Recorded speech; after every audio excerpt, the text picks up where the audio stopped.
Believe it or not, it's coming up on 30 years, not quite there yet, but not far off it, since the first Prius was unveiled to the world.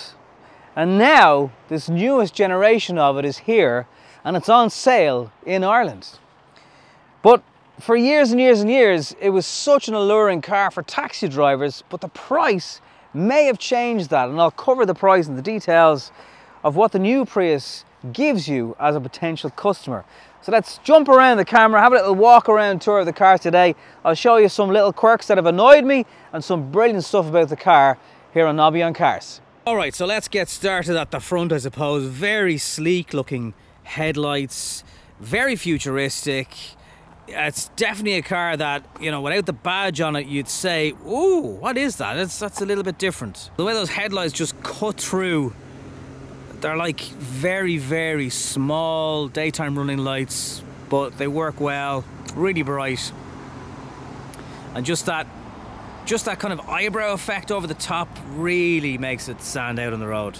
So let's take a little look around the side then. You have, these are the alloys that were actually on the launch car in Hamburg. Now, it goes without saying, I think, that yellow is a grey colour. It's like a New York cab yellow, and I'm not sure this grey does the car justice. You know, it is nice the way the kind of the black effect goes over the wheel arches. You should be able to see that there now on the camera. So I do like that, and the black with the alloys kind of breaks it up, but it's definitely a car that benefits from having a bright colour. And something like the yellow that you'd normally kind of go, yellow in a car? Are you mad? Well, no, it kind of works. So let's just sweep around to the other side of the vehicle then. Just give you an idea. What do you think though? I mean, it's I don't know if it's brave a move, but it's definitely, you know, it's an eye-catching car that wasn't in the past.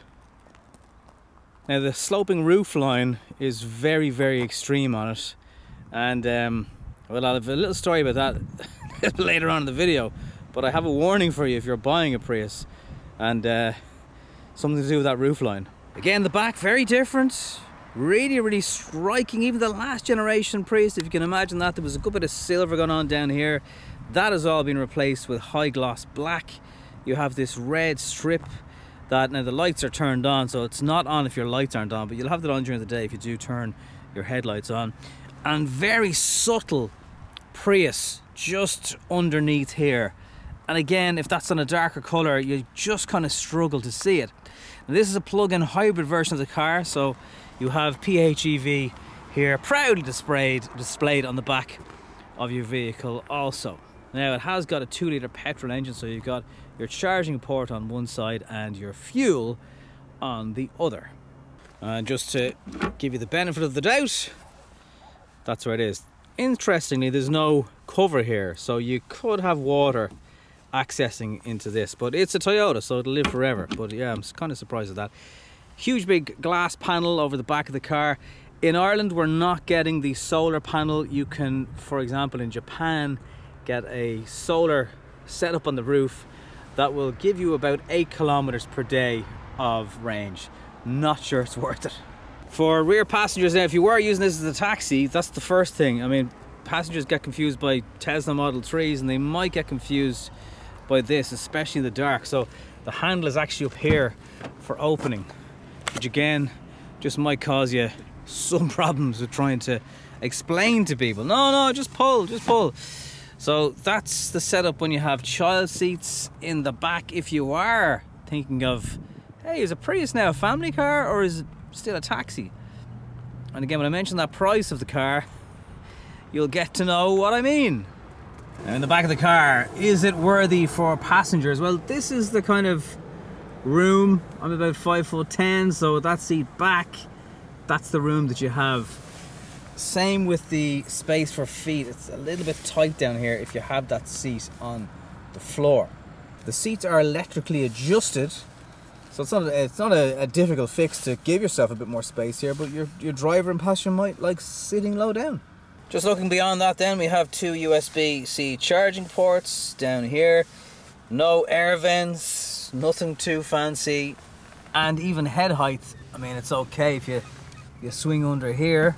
You'll see it's all right, but as you'll notice from me just going here, the sloping roof line does impact. And I actually have, I'm not sure if you can see it, but I have a cut on the top of my head that I got from this car the other day. And I'll show you exactly how that happened in just a second. Back bench with your armrest now extended. That's what it looks like without child seats in the back. It is, as I call it, classic Toyota black. The headline of the roof kind of breaks it up a little bit, but it is still quite dark. At least there's a couple of lights in the back there. And they do appear to have changed to LEDs. Well, the question for you today, I suppose, is how is this boot going to work? So for the cameras, you've got one here and one here, and your boot release is just under here. It's electrically operated, and in the back you'll get quite a large pouch for your Type 2 cable. That really is big. Now, it's not the biggest boot in the world. You're not going to get a whole family worth of suitcases in the back of this car, again, if it was used for public transport. Now, you do have that granny cable down there, as well as your Type 2 cable for charging, because the battery on board is just over 13 kilowatt hours. That'll give you that 71 kilometer range. Keyless entry is on the car also, so you just need the key in your pocket and you'll jump in, and there's decent enough storage for drinks. You have memories for the seats, and as I mentioned earlier on in the video, everything is electric, so your lumbar support and your electric seats are controlled down here. And I suppose the new generation of the Prius will be different to the last. That kind of big sloped center console thing has been replaced by a much more modern widescreen, which has CarPlay and Android. You can use them from the get-go. You have sat-nav, which is quite good actually. It's very bright. I'm not sure if there's a dark mode in it. I don't think there is, but the software on it, as you can see, moves very, very quickly. You then move down here to shortcut buttons. We have air-cooled seats, heated seats, air conditioning, and everything is at a physical touch here. Same with further USB-C charging ports. There's 6 of them in the car in total, because there's 2 up front here, 2 under the armrest, and there's 2 in the rear. And with the car, you can basically use it in auto hybrid mode. You can charge it on the go. You can use it in pure EV mode. You can drive it like a non-plug-in hybrid Prius. So it will do the regen of the battery from braking, and you'll pull away from lights in EV power, and it will be very quiet on the slow-moving stop-start setup of traffic. But obviously the beauty of this Prius is you can charge it to over 70 kilometers and just drive in pure EV mode if you wish. Something else that's new on this car is a camera style rear view mirror. Now, it actually makes things very, very close to you. As you can see there, it kind of just blows the back seat out of it, and you can just see like that gate's on top of me, when actually in reality it's not. So you might feel someone is up your jacksie and they're not. This blue strip will get your attention in traffic if the car in front moves away, and I think this is going to come into the new CHR also, which will probably have the same type of gear shifter as the new Prius. It feels very Lexus-like actually. It's very, very small, doesn't take up too much space. Not really sure what this is for, because I mean, you'd have a pencil case that has more space. It doesn't seem to do much. The armrest does not slide back and forward, but it's not a bad space. And you have 2 cup holders going on here, but no wireless charging. But there is a big huge space down here for, I suppose you could actually keep cash down there, back in the good old cash days. Now, it's quite hard to get access to the glove box that's down there, but it's not a bad size. It's just properly hidden. So that big sweep that I mentioned earlier on has been replaced by this. It's a kind of a head-up display because it sits really in the driver's eye line. Gives you all the information you need to know, what mode you're in, and also whether you're using regen to charge. It will pick up your radar cruise control, and you can kind of just control everything like this. Now, much like the Peugeots I've had on the channel, or some people give out about the steering wheel, depending on your angle, you might sit like that. And it's hard then to see the instrument. So you probably will do a little bit of fidgeting till you get it right. There's a few more controls then around the cabin for different settings, and same for your door and your auto folding mirrors, which are down here. If you are using cruise control, there's shortcut buttons to everything on the steering wheel, and the same over this side.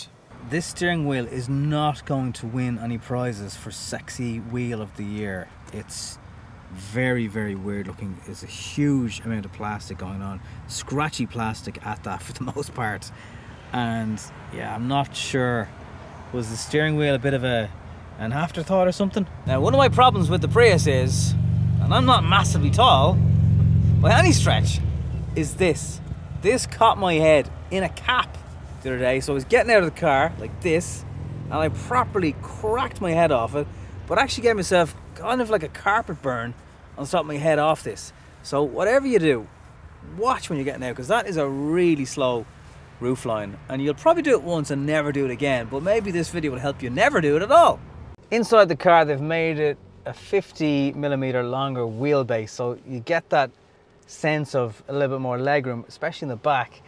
But what I will say is, it's still a very, very snug car, whether it's in the front or in the back. So, like, you do get a sense of how close this roofline is to your head. There's not a huge amount of space going on there. The 2-litre petrol engine, it's 112 kilowatts or 163 brake horsepower. There's a trans-axle setup on the front axle for front-wheel drive motor that basically combines to over 220 brake horsepower. So it is the quickest Prius yet. CVT gearbox, floor it, and you're going to get a bit of a whine out of the engine noise. But when you're in full battery mode, or even using just the hybrid, it's very, very quiet and it works out okay. There's a big sensor staring at you here on top of the steering wheel, and that really does like to beep. It will beep if you look out the window like this for a couple of seconds, even in traffic. If you look, oh, there's a nice building, there you go, driver inattention spotted or something like that. You look around behind you, it'll give you a different kind of warning. So it is constantly keeping an eye on you, seeing what you're doing, and beeping sometimes unnecessarily. Go a kilometre over the speed limit, a 61 and a 60. I know technically you're not meant to be doing it, but come on, there's 1 kilometre in it, it will beep again.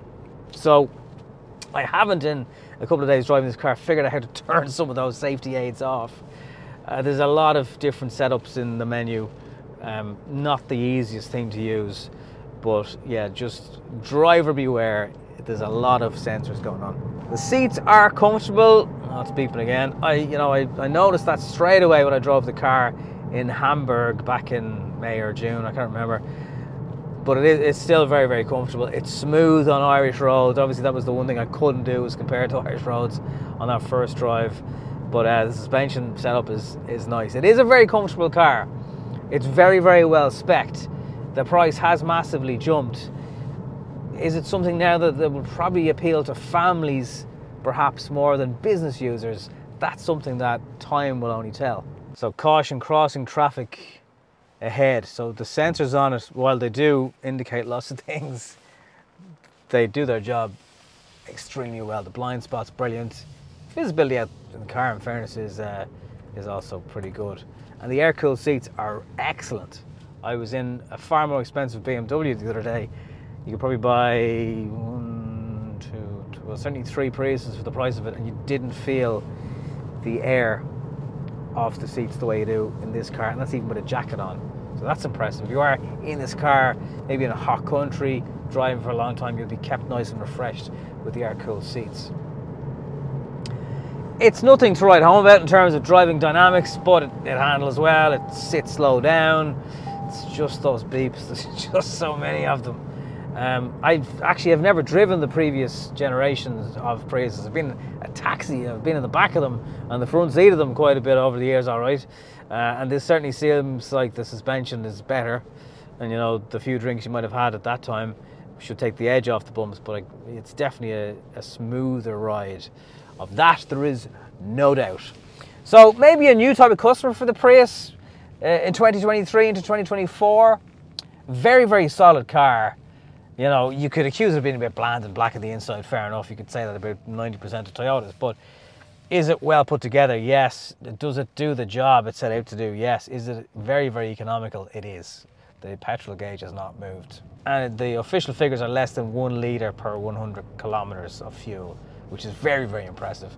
When I was in full battery mode, it was doing between 16 and 17 kilowatt hours per 100 kilometres, which would put a lot of electric cars, full BEVs, to shame as well. So this is solid, it's solid.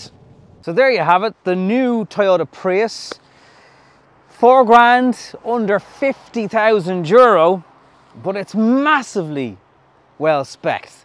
There's just about everything you'd need in this car. A reminder, blind spot, frontal, sideways collision avoidance. You've got normal frontal collision avoidance, cameras for absolutely everything, radar cruise control, air-cooled seats, heated seats, CarPlay, leather, or what feels like leather. It's a lot more car than the last one, so in its defense, you can see where the extra cash has been justified. But I just think when this car was, its bread and butter was taxis, I just think it might be too expensive now, so they've got to switch who they're aiming this car for. Is it a good family car? If there's 4 of you, yes. But the boot's not massive in it, especially in the plug-in hybrid version of it. Like, they've done things like move the bench and stuff to give it a bit more space. Just don't know if it's still enough. Empty nesters, amazing car for you. But will you be in it as a taxi on the way home in 2024? I don't know. Thanks very much for watching.